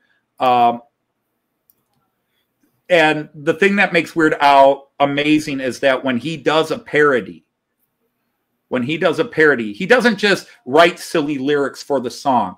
He recreates the entire song by sound, so that it's like they took the original singer's voice off and put his voice on, but it's his band playing it, and they play it note perfect exactly the way the original performers did. But then he goes the next step. When he sings like the Star Wars saga one, The Saga Continues, which is American Pie, the great classic American Pie, he sings every syllable in the exact vocal inflection that the original singers of each song does, like Don McLean for American Pie. He gets every inflection exactly right. Do you believe in rock and roll? Can music save your mortal soul? Do you believe that this here kid is da-da-da? You know, he gets every single vocal syllable precise to the original. He does the same thing with Coolio's Gangsta Paradise. He just, every single inflection or strange lilt in the voice the singer does, he recreates that. And that's why he's so brilliant. That's why he does it to such a high level of perfection. I mean, he didn't invent the genre. You can go back to the 1800s and find parody songs. Yeah,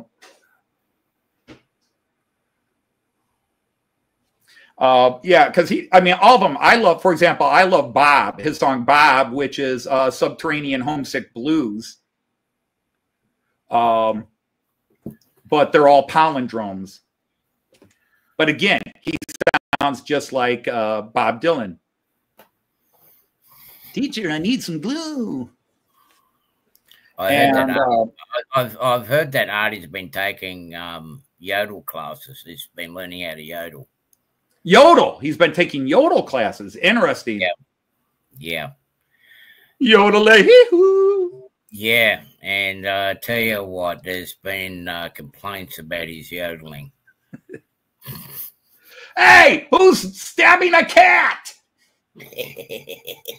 Yeah, something like that. Yeah, they had to kick him out of town. Mm. Who's molesting chickens over there? You know.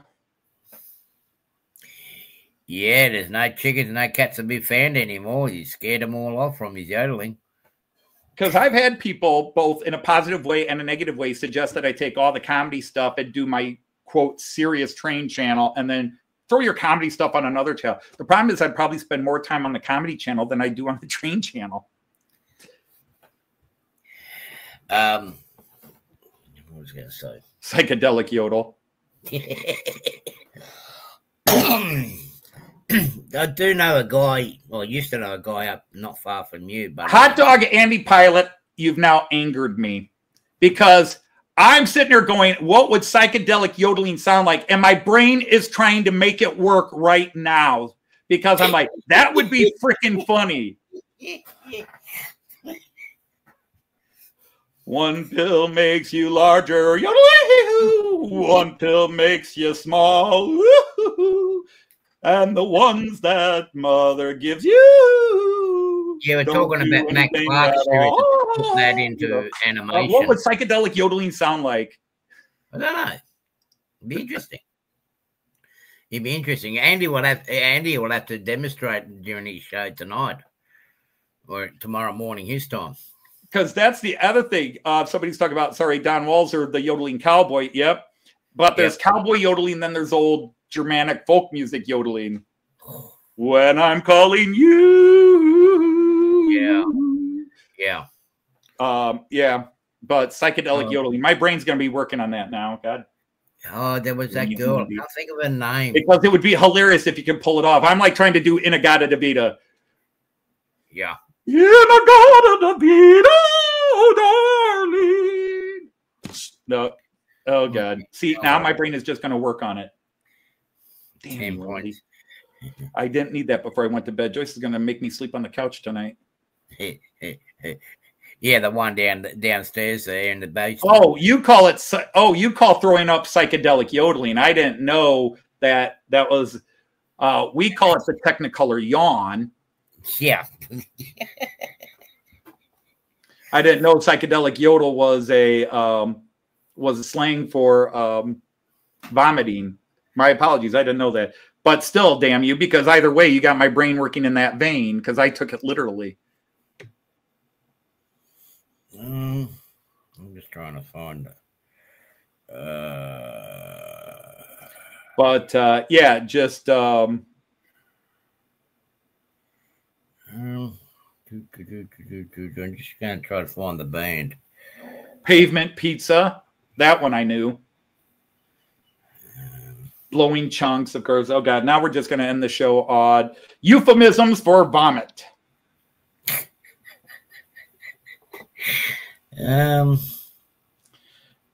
Oh, here's the list. Here's the list.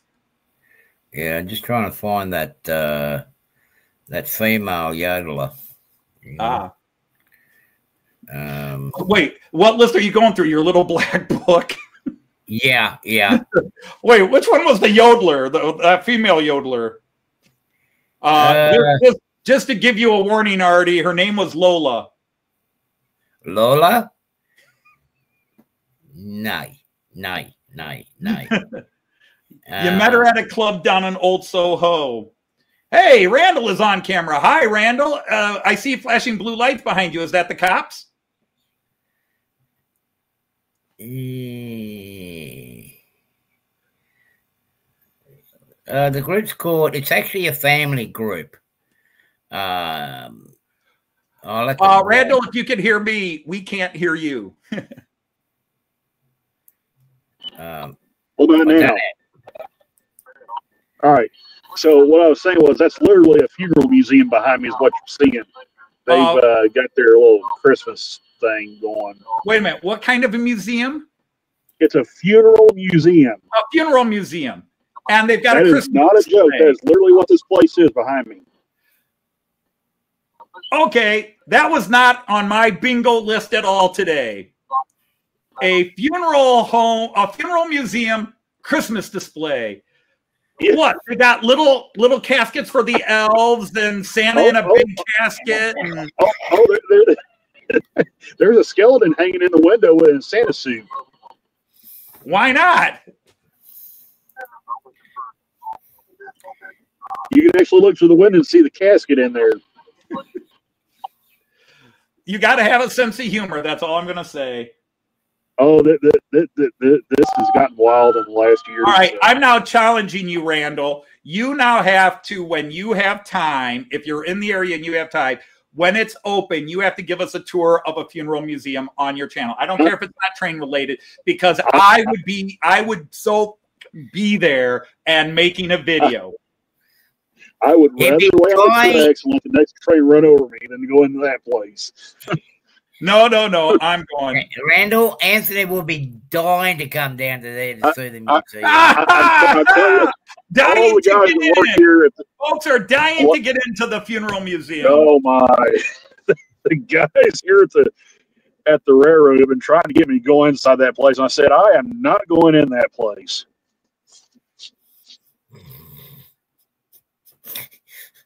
You'll get there eventually. I will say this, though. They got 3 hearse down here and they're hot rodded out.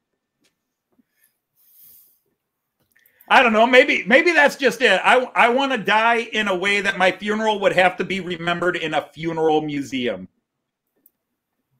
Oh, we got a train. How are we going to do that? I mean, like, is it famous funerals or is it like famous caskets or just old, like, here's how funerals were done over the years? You've never been in there, so maybe you don't know. Because he's changed. I don't really know. I think they do like customized funerals and whatnot. I'm not really sure what they do, to be truthful. Well, look at that. We got a CSX engine on that train. Choo-woo! Now that'd be worth having a look at. With it set up at Hamburg, by any chance? Well, we're gonna swap crews here at the depot first, but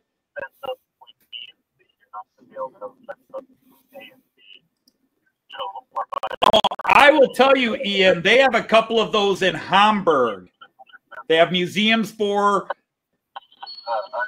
the Reeperbahn. Oh yeah. Even the outside's in education, because unfortunately, to go to a place I was taking my students, the subway and bus interchange was on the Reeperbahn, and I had to walk my students past this. The same thing in Berlin, where they had it was a sex museum, but it was basically the S&M section, and they would drop us off, and we're walking, and they have all these public window displays of all the S&M equipment. And yeah, I'm trying to, Joyce is trying, the students are like, Mr. Dodge, what is that? Kids, just move on, please move along. And they're all snapping pictures, and then I'm going to get the letters from the parents going, where did you take my kids in Berlin or Hamburg? And I'm like, I can't help where the damn bus told us to get off and change. Please, kids, keep your eyes, keep your hands like this as we walk past. So the funnier one was the kids who knew what the stuff was. I told the stories right there. Yeah, of course. Internet. But I'll never go in this place behind me. No, sir. I'd go in. I'll be in one of those caskets soon enough. I don't need to be constantly reminded of it when I go in there. But Southern Cross just asked a question for me.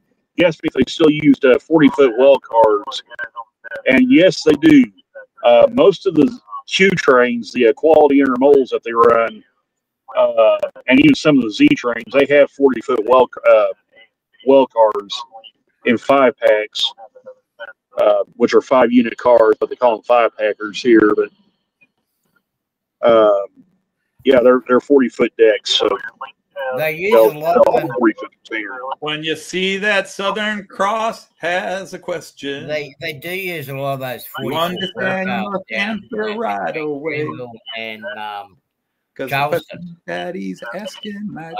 They use a lot of them down that way. Norfolk Southern uses a lot of them to bring all the containers in from the wharf. So they're a pretty common sight, and they've actually had a lot of them.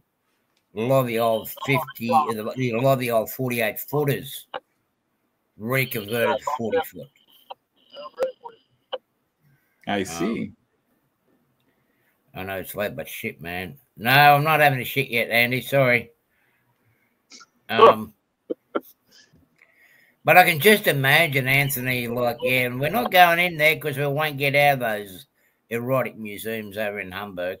You always have these fantasies about me, Attila. You worry me. At least you're not cross-dressing me like you usually try to do. Well, after seeing where your shorts were, it's like... See, now you're focused on my shorts. It's all right. We've got photographic evidence. Attila, when Arty gets here, he's going to need to straighten you out. Because you and Arty are bent. So maybe the two of you bent will create... Well, no, we're normal. We both went to Berkeley. You didn't go to that Berkeley. No, we went to that Berkeley. You went to the other Berkeley, West Berkeley. Good night, PKW. Thanks for coming in. Yeah, I need to call it a day here myself. Actually, it's time to call it a night. Well, I still have a video to make where, strangely enough, I'll be wearing this in the video. Really? Yeah. And you'll see it if you're in the UK. You'll see it at 8 a.m. UK time, 9 a.m. Western Continental Europe time, midnight Pacific Coast West Coast time, or 3 a.m. Eastern US time. But it's set up so that beginning in the United States, except for Hawaii, I don't count Hawaii, sorry, or Alaska, it comes out on the day that the reveal. I do see it technically the day before it should go. So like the video that went out today, which was day 7, I saw the figures last night. And so day 8, I'll see the figures tonight as soon as I get off of here. Only takes me less than 10 minutes to film it, 10 minutes to edit it, another 5 minutes to burn it, and then 3 minutes to load it. All right, good night, Eric. Thank you. Oh, number 2 son. He's somewhere in the beer tent. Oh. Number 2 son is what is Willie? Is Willie number 3, number 4? If he is in them, but if the girl barmaid hasn't taken him home. Van Eisenbahn. Yeah, we will be getting that your daily reveals the day after. Yeah. And speaking of which, speaking of trains, since that's a strange thing to talk about on this chat, Hot Dog Pilot Andy, just let me know how much I owe you so I can... Of course, that's once you mail it off, of course. Yeah, which way? I'm now returning the favor and asking Hot Dog Pilot to buy me things and send them to me. Willie is 16 years behind number 2. So it's sort of like my dad. Cue psychedelic yodel. Been a great show. Thank you for having me up. Even though you've been doing talking. But by the way, I know some people's asked me what that little silver building is right there beside the van. That's a cooler that holds water for the crews. I thought that was an ammunition dump where they hold. Nope, it's a cooler. You go inside, and it's full of water most of the time. So we have buildings like that that's full of detonators. Well, Attila, until Arty comes back and can host a show where I have to be quiet and let him do his thing, unfortunately, you get me here, you get me talking, and then I start talking. And I'm like a snowball downhill. Once I start, you're not going to stop me easily. That's fine. Could just be that you need to link to a different unit back there. So, yeah. Well, they're going to have problems with that empty. They just doubled up. Okay. They're having problems with this empty coal train. They just doubled up here north of the yard. Uh-oh. Something about the DPs aren't linking up. It's too cold. They want to go on strike. It doesn't matter if it's hot or cold, Attila. They have a lot of problems with the DPs on these trains. I don't know if it's because of the hilly terrain and all that, and it can't get a good enough signal with the head end to link up, or what the problem is. But I have heard stories from crews that, especially with these doubled up coal trains or these empties, when they go over hills, you'll have the head end cresting the hill, and then you'll have the mid train helpers in the middle at the bottom of the valley, and then you'll have the rear DP, if there is one, up on a hill, and sometimes they'll actually lose signal down the valley. So you'll actually have your mid train helpers go dead at certain points. And that never ends well when they do that. That's usually when you get busted knuckles and draw bars. We have a mess of the side of the track that takes. Yeah. Well, I mean, if you think about it, each one of these coal trains that they run here is between 7,000 and 7,500 feet in length. Well, let's see, I said between 7,000 and 8,000 feet. We'll just say that. So you put two of them together, you're talking about anywhere from a 14,000 foot to a 16,000 foot long train. That's too long. So the better part of 3 miles, and you get them in these hilly terrains, and it does all kinds of weird stuff. Yep.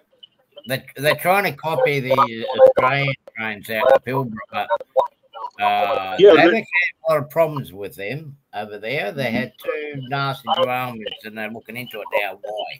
They're just trying to save a few other bucks. Yep. One less, instead of 2 trains or 3 trains, 1 train. Yep. 1 locomotive, 1 driver, maybe, because they're trying to do that. Only 1 person in. Yeah, they're wanting to go 1-man crews. Well, and we can open up a whole new can of worms with that one. So. Oh yeah. Well, the accidents that they had up the Pilbara area here with the iron ore trains, those trains, locomotives are crewless. They actually operate the train from Perth, which is probably like from the distance between LA and Seattle. Right. That's a big difference. Yeah. Go on. No, Attila, I was going to ask you, next time you talk to Arty, Arty's got a good friend named Richard. Yeah. Richard has not been online in a long time. Occasionally I see posts from Richard on Facebook. Seems like he's been going through a lot of crap at work. Just see if he's okay. Don't know the last time Arty talked to him. Yeah, I know Richard. Yeah, I believe that Richard's been on a cruise. Yeah, 7-day cruise on the East Coast. But yeah, he's doing a lot of Christmas parties at Lite Railways, where he volunteers at down at Albion Park near the airport there. Yeah, we'll get in touch with him and see if he's okay. Good night, John. Yeah. Good night, John.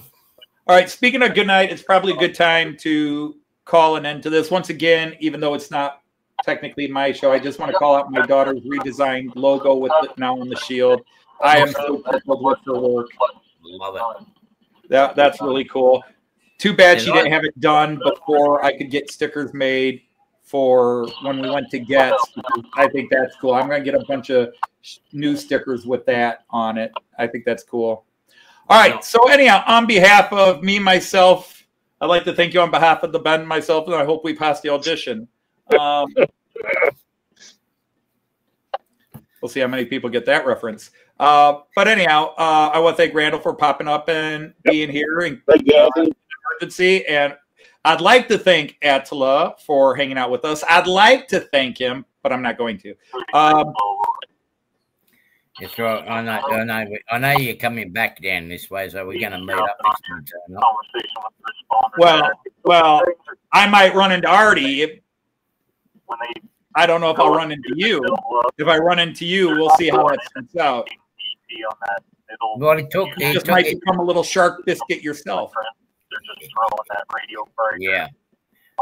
You probably got my swimming trunks. No. I haven't got your swimming trunks. No way. Not touching them, but not touching that with anything. All right. So anyhow, thanks to everybody for coming in. I'm going to cut this because I need to do a video and then I need to attend to my back. Yep. So take care, everybody. Thanks for visiting. Adios, muchachos. See you guys. Bye. I got off. Catch you later.